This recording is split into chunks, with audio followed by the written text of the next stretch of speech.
اعوذ باللہ من الشیطان الرجیم بسم اللہ الرحمن الرحیم۔ اللہ کے نام سے شروع جو نہایت مہربان رحمت والا ہے۔ یا ایہا النبی اذا طلقتم النساء فطلقوہن لعدتہن، اے نبی امت سے فرما دیں کہ جب تم لوگ عورتوں کو طلاق دو تو ان کی عدت کے وقت پر انہیں طلاق دو۔ تفسیر صراط الجنان شان نزول، یہ آیت حضرت عبداللہ بن عمر رضی اللہ تعالی عنہما کے حق میں نازل ہوئی۔ انہوں نے اپنی بیوی کو عورتوں کے مخصوص ایام میں طلاق دی تھی۔ سرکار دو عالم صلی اللہ تعالی علیہ وآلہ وسلم نے انہیں حکم دیا کہ رجوع کریں، پھر اگر طلاق دینا چاہیں تو طہر یعنی پاکی کے دنوں میں طلاق دیں۔ صحیح بخاری شریف میں حضرت عبداللہ بن عمر رضی اللہ تعالی عنہما سے روایت ہے کہ انہوں نے نبی کریم صلی اللہ تعالی علیہ وآلہ وسلم کے مبارک زمانے میں اپنی بیوی کو حیض کی حالت میں طلاق دے دی۔ اس کے بارے میں حضرت عمر فاروق رضی اللہ تعالی عنہ نے رسول کریم صلی اللہ تعالی علیہ وآلہ وسلم سے دریافت کیا تو آپ نے ارشاد فرمایا اسے رجوع کرنے کا حکم دو تاکہ وہ ٹھہری رہے یہاں تک کہ پاک ہو جائے، پھر حیض آئے اور پاک ہو جائے۔ اب اگر چاہے تو روک لے اور چاہے تو اسے چھونے سے پہلے طلاق دے دے۔ بس یہی وہ عدت ہے جس کا اللہ تعالیٰ نے حکم فرمایا ہے کہ عورتوں کو اس طرح طلاق دی جائے۔ اس آیت میں بیوی کو طلاق دینے کا طریقہ اور طلاق یافتہ عورت کی عدت سے متعلق شرعی احکام بیان کیے گئے ہیں۔ چنانچہ آیت کے ابتدائی حصے کا خلاصہ یہ ہے کہ اے حبیب صلی اللہ تعالی علیہ وآلہ وسلم اپنی امت سے فرما دیں کہ جب تم لوگ عورتوں کو طلاق دینے کا ارادہ کرو تو ان کی عدت کے وقت پر یعنی پاکی کے دنوں میں انہیں طلاق دو تاکہ ان کی عدت لمبی نہ ہو۔ عورت کو طلاق دینے سے متعلق 5 شرعی احکام۔ نمبر 1، اس آیت میں عورتوں سے مراد وہ عورتیں ہیں جن سے ان کے شوہروں نے حق زوجیت ادا کیا ہو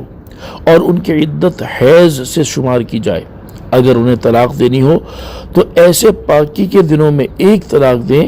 جن میں ان سے جماع نہ کیا گیا ہو اور عدت گزرنے تک رجوع نہ کریں، اسے طلاق احسن کہتے ہیں۔ نمبر 2، اگر انہیں حیض کے دنوں میں طلاق دی یا پاکی کے ایسے دنوں میں طلاق دی جن میں حق زوجیت ادا کیا ہو، اسی طرح پاکی کے ایک زمانے میں 2 یا 3 طلاقیں ایک ساتھ یا الگ الگ دے دیں اگرچہ اس زمانے میں حق زوجیت ادا نہ کیا ہو، تو یہ سب صورتیں طلاق بدعت کی ہیں۔ اس کا حکم یہ ہے کہ طلاق بدعت مکروہ ہے مگر واقع ہو جاتی ہے اور ایسی طلاق دینے والا گناہ گار ہوتا ہے۔ نمبر 3، وہ عورتیں جنہیں حیض نہیں آتا جیسے چھوٹی بچی اور حاملہ عورت یا ایسی عورت جسے بڑھاپے کی وجہ سے حیض آنا بند ہو گیا ہو، وہ اس آیت کے حکم میں داخل نہیں ہے۔ نمبر 4، وہ عورت جس سے اس کے شوہر نے حق زوجیت ادا نہ کیا ہو اور نہ اسے شوہر کے ساتھ ایسی تنہائی ہوئی ہو جس میں وہ ہم بستری کر سکے تو اس پر عدت نہیں ہے۔ باقی وہ عورتیں جنہیں حیض نہیں آتا ان کی عدت حیض سے شمار نہ ہوگی۔ نمبر 5، جس عورت سے حق زوجیت ادا نہیں کیا گیا اسے حیض کے دنوں میں طلاق دینا جائز ہے۔ طلاق سے متعلق مزید معلومات حاصل کرنے کے لیے کتاب طلاق کے آسان مسائل مطبوعہ مکتبۃ المدینہ کا مطالعہ فرمائیں۔ وَأَحْصُوا الْعِدَّةَ، اور عدت کو شمار کرتے رہو۔ تفسیر صراط الجنان، یہاں مردوں کو حکم دیا گیا ہے کہ طلاق دینے کے بعد عورت کی عدت کو شمار کرتے رہو یہاں تک کہ اسے 3 بار حیض آ جائے۔ یاد رہے کہ عدت کا شمار مرد و عورت دونوں ہی کریں گے، البتہ یہاں بطور خاص مردوں کو عدت شمار کرنے کا اس لیے فرمایا گیا کہ عورتوں میں بہت مرتبہ غفلت ہو جاتی ہے۔ وَاتَّقُوا اللَّهَ رَبَّكُمْ، اور اللہ سے ڈرو جو تمہارا رب ہے، یعنی عورتوں کی عدت دراز کرنے اور اللہ تعالیٰ کے احکام کی خلاف ورزی کرنے کے معاملے میں اس اللہ تعالیٰ سے ڈرو جو تمہارا حقیقی رب ہے۔ لا تخرجوهن من بيوتهن ولا يخرجن إلا أن يأتين بفاحشة مبينة، تم عورتوں کو ان کے گھروں سے نہ نکالو اور نہ وہ خود نکلیں مگر یہ کہ کسی صریح برائی کا ارتکاب کریں۔ یعنی اے لوگوں، عدت کے دنوں میں عورتوں کو ان کے گھروں سے نہ نکالو اور نہ اس دوران وہ خود اپنی رہائش گاہ سے نکلیں، البتہ اگر وہ کسی صریح بے حیائی کا ارتکاب کریں اور ان سے کوئی اعلانیہ فسق صادر ہو جس پر حد آتی ہے، جیسے زنا اور چوری وغیرہ، تو اس صورت میں تم انہیں گھر سے نکال سکتے ہو۔ یہاں آیت کے اس حصے کی مناسبت سے گھر میں عدت گزارنے سے متعلق 5 شرعی مسائل ملاحظہ ہو۔ نمبر 1،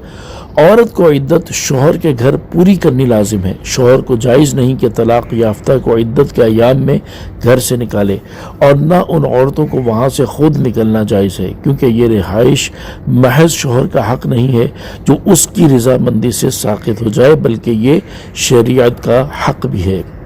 نمبر 2،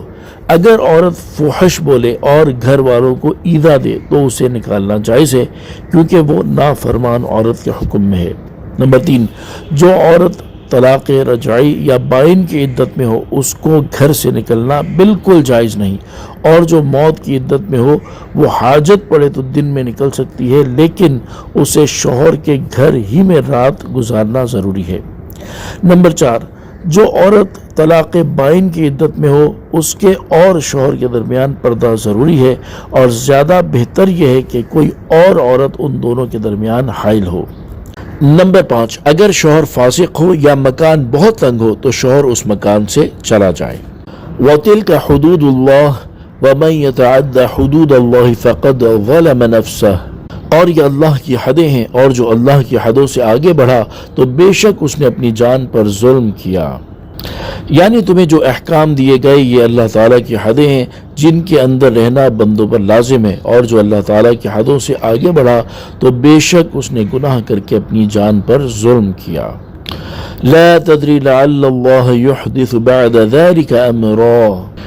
تم نہیں جانتے شاید اللہ اس کے بعد کوئی نیا معاملہ پیدا فرما دے۔ آیت کے اس حصے میں طلاق دینے والے کو ترغیب دی گئی ہے کہ طلاق رجعی ایک طلاق دے کر چھوڑ دینا ہی بہتر ہے۔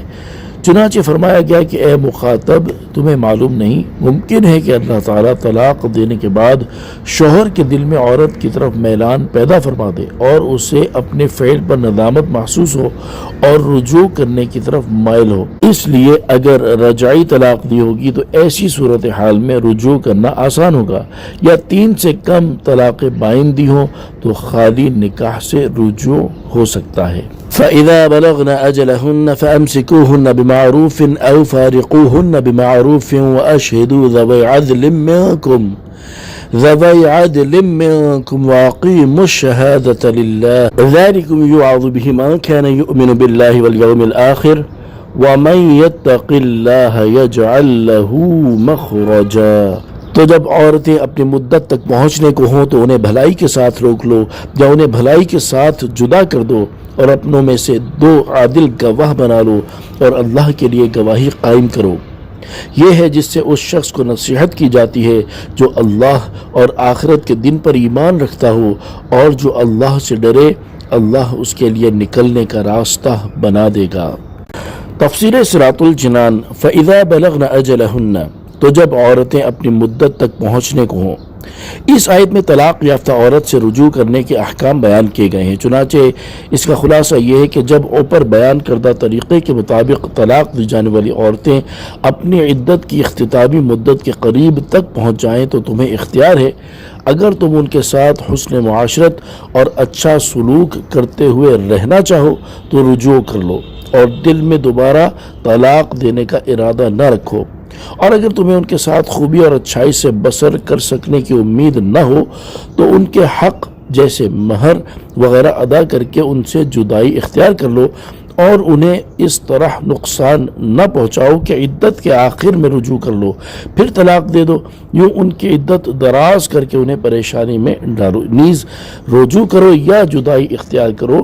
دونوں صورتوں میں تہمت دور کرنے اور جھگڑے سے بچنے کے لیے اپنوں میں سے 2 ایسے مسلمانوں کو گواہ بنا لو جو عادل یعنی شرعاً قابل قبول ہوں، اور گواہ بنانے سے مقصود اللہ تعالیٰ کی رضا جوئی ہو اور اس میں حق کو قائم کرنے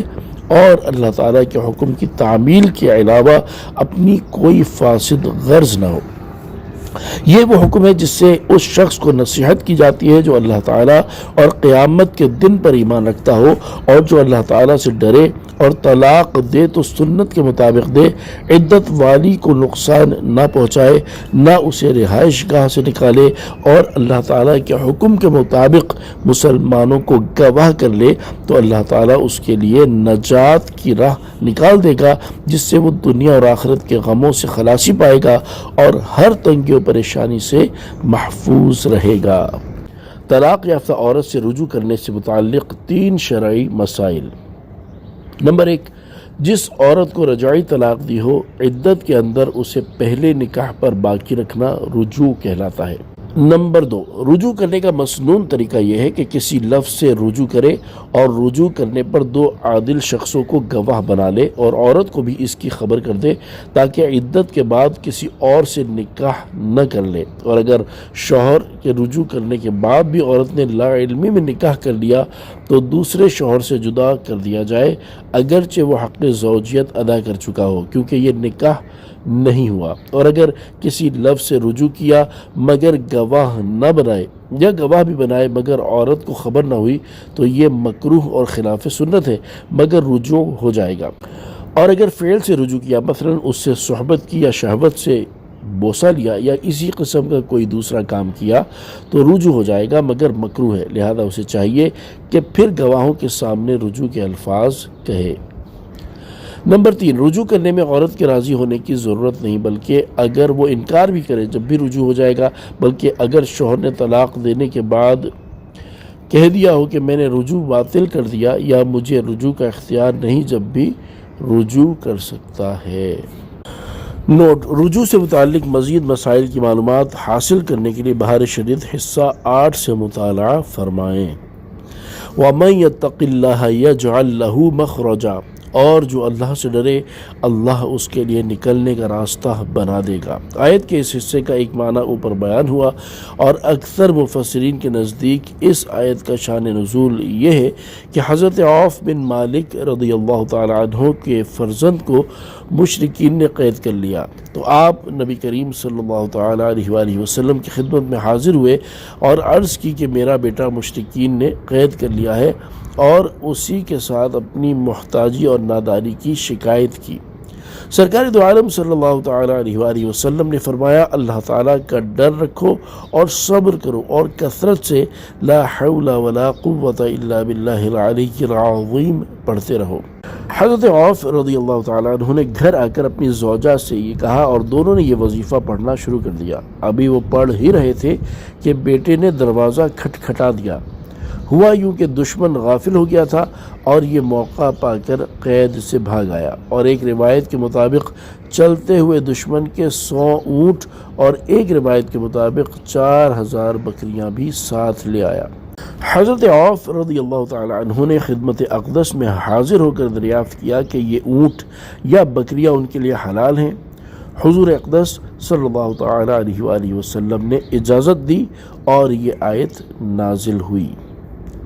آیت کے اس حصے کے بارے میں حضرت ابو ذر رضی اللہ تعالی عنہ سے روایت ہے، نبی اکرم صلی اللہ تعالی علیہ وآلہ وسلم نے ارشاد فرمایا، میں ایک آیت جانتا ہوں، اگر تمام لوگ اس پر عمل کریں تو وہ ان کے لیے کافی ہے۔ صحابہ اکرام رضی اللہ تعالی عنہم نے عرض کیا، یا رسول اللہ صلی اللہ تعالی علیہ وآلہ وسلم وہ کون سی آیت ہے؟ ارشاد فرمایا، وَمَن يَتَّقِ اللَّهَ يَجْعَل لَّهُ مَخْرَجًا، ترجمہ، اور جو اللہ سے ڈرے اللہ اس کے لیے نکلنے کا راستہ بنا دے گا۔ وَيَرْزُقْهُ مِنْ حَيْثُ لَا يَحْتَسِبُ وَمَنْ يَتَوَكَّلْ عَلَى اللَّهِ فَهُوَ حَسْبُهُ إِنَّ اللَّهَ بَالِغُ أَمْرِهِ قَدْ جَعَلَ اللَّهُ لِكُلِّ شَيْءٍ قَدْرًا، اور اسے وہاں سے روزی دے گا جہاں اس کا گمان بھی نہ ہو، اور جو اللہ پر بھروسہ کرے تو وہ اسے کافی ہے۔ بے شک اللہ اپنا کام پورا کرنے والا ہے، بے شک اللہ نے ہر چیز کے لیے ایک اندازہ مقرر کر رکھا ہے۔ تفسیر صراط الجنان، پچھلی آیت کے آخری حصے میں اللہ تعالیٰ سے ڈرنے والے کو ایک بشارت دی گئی، اور یہاں اسے مزید بشارت دی جا رہی ہے کہ اللہ تعالیٰ اسے وہاں سے روزی دے گا جہاں اس کا گمان بھی نہ ہو، اور جو اللہ تعالیٰ پر بھروسہ کرے اور اپنے تمام امور اسی کے سپرد کر دے تو وہ اسے دونوں جہاں میں کافی ہے۔ بے شک اللہ تعالیٰ اپنا کام پورا کرنے والا ہے، بے شک اللہ تعالیٰ نے ہر چیز کے لیے ایک اندازہ مقرر کر رکھا ہے، لہٰذا تم توکل کرو یا نہ کرو، ملے گا وہی جو مقدر ہے، تو توکل چھوڑ کر ثواب سے محروم کیوں ہوتے ہو؟ اس آیت سے معلوم ہوا کہ ہر مسلمان کو اللہ تعالیٰ پر توکل کرنا چاہیے اور اپنے تمام امور میں اسی پر بھروسہ کرنا چاہیے۔ توکل کے بارے میں حضرت عمر فاروق رضی اللہ تعالی عنہ سے روایت ہے، رسول اللہ صلی اللہ تعالی علیہ وآلہ وسلم نے ارشاد فرمایا، اگر تم اللہ تعالیٰ پر اس طرح توکل کرو جس طرح توکل کرنے کا حق ہے تو تمہیں اس طرح رزق دیا جائے گا جس طرح پرندوں کو رزق دیا جاتا ہے، وہ صبحوں کو بھوکے نکلتے ہیں اور شام کو پیٹ بھر کر آتے ہیں۔ اور حضرت عبداللہ بن مسعود رضی اللہ تعالیٰ عنہ سے روایت ہے، رسول اکرم صلی اللہ تعالیٰ علیہ وآلہ وسلم نے ارشاد فرمایا، جو شخص فاقہ میں مبتلا ہو اور وہ لوگوں کے سامنے اپنے فاقے کو بیان کرے تو اللہ تعالیٰ اس کے فاقے کو دور نہیں کرتا، اور جس شخص کو فاقہ ہو اور وہ اللہ تعالیٰ کی بارگاہ میں عرض کرے تو اللہ تعالیٰ اسے جلد وفات دے کر یا دیر سے رزق عطا فرما کر بے نیاز کر دے گا۔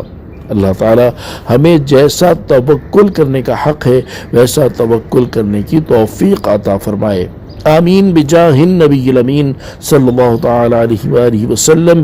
واللائي يئسن من المحيض من نسائكم إن ارتبتم فعدتهن 3 أشهر واللائي لم يحضن وأولاة الأحمال أجلهن أن يضعن حملهن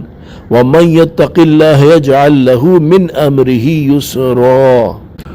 اور تمہاری عورتوں میں جو حیض سے نا امید ہو چکی ہوں، اگر تمہیں کچھ شک ہو تو ان کی، اور جنہیں حیض نہیں آیا ان کی عدت 3 مہینے ہے، اور حمل والیوں کی عدت کی مدت یہ ہے کہ وہ اپنا حمل جن لیں، اور جو اللہ سے ڈرے اللہ اس کے لیے اس کے کام میں آسانی فرما دے گا۔ تفسیر صراط الجنان، شان نزول۔ صحابہ کرام رضی اللہ تعالی عنہم نے رسول کریم صلی اللہ تعالی علیہ وآلہ وسلم سے عرض کی، حیض والی عورتوں کی عدت تو ہمیں معلوم ہو گئی، اب جو حیض والی نہ ہوں ان کی عدت کیا ہے؟ اس پر یہ آیت نازل ہوئی اور فرمایا گیا کہ تمہاری عورتوں میں جو بڑھاپے کی وجہ سے حیض آنے سے نا امید ہو چکی ہوں، اگر تمہیں اس میں کچھ شک ہو تو ان کا حکم یہ ہے کہ سن لو ان کی، اور جنہیں ابھی کم عمری کی وجہ سے حیض نہیں آیا ان کی عدت 3 مہینے ہے، اور حمل والیوں کی عدت کی مدت یہ ہے کہ وہ اپنا حمل جن لیں، اور جو اللہ تعالیٰ سے ڈرے تو اللہ تعالیٰ اس کے کام میں آسانی فرما دے گا۔ یہاں آیت کی مناسبت سے جن عورتوں کو حیض نہیں آتا ان کی عدت کے بارے میں 4 شرعی مسائل ملاحظہ ہو۔ نمبر 1، بڑھاپے کی وجہ سے جب حیض منقطع ہو جائے وہ سن ایاس ہے، اور اس عمر میں پہنچی ہوئی عورت کی عدت 3 ماہ ہے۔ نمبر 2، لڑکی نابالغہ ہو یا اس کے بالغ ہونے کی عمر تو آ گئی مگر ابھی حیض نہیں شروع ہوا تو ان دونوں کی عدت 3 ماہ ہے۔ نمبر 3، حاملہ عورتوں کی عدت وضع حمل ہے، خواہ وہ عدت طلاق کی ہو یا وفات کی۔ نمبر 4، وضع حمل سے عدت پوری ہونے کے لیے کوئی خاص مدت مقرر نہیں، موت یا طلاق کے بعد جس وقت بچہ پیدا ہو عدت ختم ہو جائے گی، اگرچہ 1 منٹ بعد۔ یوں ہی اگر حمل ساقط ہو گیا لیکن بچے کے اعضاء بن چکے ہیں تو عدت پوری ہو گئی، اور بچے کے اعضاء بننے سے پہلے حمل ساقط ہوا تو عدت ختم نہیں ہوئی۔ ذَلِكَ أَمْرُ اللَّهِ أَنزَلَهُ إِلَيْكُمْ وَمَنْ يَتَّقِ اللَّهَ يُكَفِّرْ عَنْهُ سَيِّئَاتِهِ وَيُعْظِمْ لَهُ أَجْرًا۔ یہ اللہ کا حکم ہے جو اس نے تمہاری طرف اتارا، اور جو اللہ سے ڈرے تو اللہ اس سے اس کی برائیاں مٹا دے گا اور اس کے لیے ثواب کو بڑا کر دے گا۔ تفسیر صراط الجنان، یعنی یہاں جو احکام مذکور ہوئے یہ اللہ تعالیٰ کا حکم ہے جو اس نے تمہاری طرف اتارا، اور جو اللہ تعالیٰ سے ڈرے اور اللہ تعالیٰ کے نازل فرمائے ہوئے احکام پر عمل کرے اور اپنے اوپر جو حقوق واجب ہیں انہیں احتیاط کے ساتھ ادا کرے تو اللہ تعالیٰ اس کی برائیاں مٹا دے گا اور اس کے لیے ثواب کو بڑا کر دے گا۔ اس سے معلوم ہوا کہ تقوی دینی دنیاوی نعمتیں ملنے کا سبب ہے، اس سے آفتیں دور ہوتی ہیں، دنیا میں رحمتیں آتی ہیں اور آخرت میں اللہ تعالیٰ کرم فرماتا ہے۔ اسکنوہن من حیث سکنتم من وجدکم ولا تضاروہن لتضیقوا علیہن وَإِن كُنَّ أُولَاتِ حَمْلٍ فَأَنفِقُوا عَلَيْهِنَّ حَتَّى يَضَعْنَ حَمْلَهُنَّ فَإِنْ أَرْضَعْنَ لَكُمْ فَآتُوهُنَّ أُجُورَهُنَّ وَأْتَمِرُوا بَيْنَكُمْ بِمَعْرُوفٍ وَإِن تَعَاسَرْتُمْ فَسَتُرْضِعُ لَهُ أُخْرَى۔ عورتوں کو وہاں رکھو جہاں خود رہتے ہو اپنی گنجائش کے مطابق، اور انہیں تکلیف نہ دو کہ ان پر تنگی کرو، اور اگر وہ حمل والیاں ہوں تو ان پر خرچ کرتے رہو یہاں تک کہ وہ بچہ جن دیں۔ پھر اگر وہ تمہارے لیے بچے کو دودھ پلائیں تو انہیں ان کی اجرت دو، اور آپس میں اچھے طریقے سے مشورہ کر لو، اور اگر تم آپس میں دشواری سمجھو تو عن قریب اسے کوئی دوسری عورت دودھ پلا دے گی۔ تفسیر صراط الجنان، اس آیت میں عدت کے دوران عورت کی رہائش، اس کے اخراجات، اور اگر اس کے ہاں بچہ پیدا ہو جائے تو اسے دودھ پلانے سے متعلق شرعی احکام بیان کیے جا رہے ہیں۔ چنانچہ آیت کا خلاصہ یہ ہے کہ جن عورتوں کو تم نے طلاق دی انہیں وہاں رکھو جہاں خود رہتے ہو، اپنی طاقت کے مطابق انہیں رہائش دو، اور انہیں یوں تکلیف نہ دو کہ ان کے مکان کو گھیر کر ان کی جگہ تنگ کر دو یا کسی ناموافق کو ان کے ساتھ رہائش دے دو، نیز تم انہیں کوئی ایسی ایذا دے کر تنگی نہ پہنچاؤ کہ وہ گھر سے نکلنے پر مجبور ہو جائیں۔ اور اگر طلاق والی عورتیں حمل والیاں ہوں تو ان پر شریعت کے مطابق خرچ کرتے رہو یہاں تک کہ وہ بچہ پیدا کر دیں، کیونکہ ان کی عدت بچہ پیدا ہونے پر ہی پوری ہوگی۔ پھر اگر وہ تمہارے لیے بچے کو دودھ پلائیں تو انہیں ان کے کام کی اجرت دو، اور اجرت سے متعلق آپس میں اچھے طریقے سے مشورہ کر لو، اور یہ خیال رکھو کہ نہ مرد عورت کے حق میں کوتاہی کرے نہ عورت اس معاملے میں سختی کرے۔ پھر اگر تم آپس میں یہ معاملہ طے کرنے میں دشواری سمجھو اور بچے کی ماں کسی دوسری عورت کے برابر اجرت پر راضی نہ ہو بلکہ زیادہ اجرت کا مطالبہ کرے اور باپ زیادہ دینا نہ چاہے تو قریب ہے کہ اسے کوئی اور عورت دودھ پلا دے گی، یعنی پھر شوہر کسی دوسری عورت کا انتظام کر لے۔ یہاں آیت کی مناسبت سے طلاق یافتہ عورت کو عدت کے دوران رہائش اور نفقہ دینے سے متعلق دو شرعی مسائل ملحوظ ہوں۔ نمبر 1، طلاق دی ہوئی عورت کو عدت پوری ہونے تک رہنے کے لیے اپنی حیثیت کے مطابق مکان دینا شوہر پر واجب ہے، اور عدت کے زمانے میں نفقہ یعنی اخراجات دینا بھی واجب ہے۔ نمبر 2، نفقہ جیسے حاملہ عورت کو دینا واجب ہے ایسے ہی غیر حاملہ کو بھی دینا واجب ہے، خواہ اسے طلاق رجعی دی ہو یا بائن۔ لِيُنْفِقْ ذُو سَعَةٍ مِّن سَعَتِهِ وَمَا قُدِرَ عَلَيْهِ رِزْقُهُ فَلْيُنْفِقْ مِمَّا آتَاهُ اللَّهُ لَا يُكَلِّفُ اللَّهُ نَفْسًا إِلَّا مَا آتَاهَا سَيَجْعَلُ اللَّهُ بَعْدَ عُسْرٍ يُسْرًا۔ مالی وسعت رکھنے والے کو چاہیے کہ اپنی گنجائش کے مطابق خرچ کرے، اور جس پر اس کا رزق تنگ کیا گیا ہے تو اسے چاہیے کہ اس میں سے خرچہ دے جو اسے اللہ نے دیا ہے۔ اللہ کسی جان پر بوجھ نہیں رکھتا مگر اسی قابل جتنا اسے دیا ہے، جلد ہی اللہ دشواری کے بعد آسانی فرما دے گا۔ تفسیر صراط الجنان، مالی وسعت رکھنے والا اپنی گنجائش کے مطابق اور تنگ دستی میں مبتلا شخص اپنی حیثیت کے مطابق طلاق والی اور دودھ پلانے والی عورتوں کو خرچہ دے، کیونکہ اللہ تعالیٰ ہر جان پر اسی قابل بوجھ رکھتا ہے جتنا اسے رزق دیا گیا ہے، اور تنگ دست آدمی خرچ کرنے سے ڈرے نہیں، جلد ہی اللہ تعالیٰ معاش کی تنگی کے بعد اسے آسانی عطا فرما دے گا۔ موضوع کی مناسبت سے بچے کو دودھ پلانے سے متعلق 4 شرعی احکام ملاحظہ ہوں۔ نمبر 1، بچے کو دودھ پلانا ماں پر واجب نہیں، باپ کی ذمہ داری ہے کہ اجرت دے کر دودھ پلوائے۔ لیکن اگر بچہ ماں کے سوا کسی اور عورت کا دودھ نہ پیے یا باپ فقیر ہو تو اس حالت میں ماں پر دودھ پلانا واجب ہو جاتا ہے۔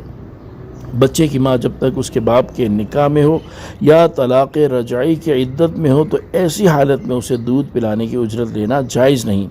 عدت کے بعد لینا جائز ہے۔ نمبر 2، کسی عورت کو معین اجرت پر دودھ پلانے کے لیے مقرر کرنا جائز ہے۔